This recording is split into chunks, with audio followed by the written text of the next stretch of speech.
Дивіться, яка в мене тут вкусняшечка. Ой, вкуси в рот лізуть.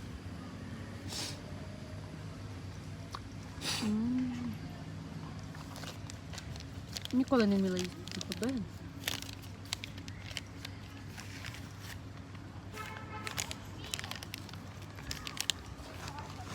Бо тоді весь грязний. Вкусненько і знімаємо. Вкусненько.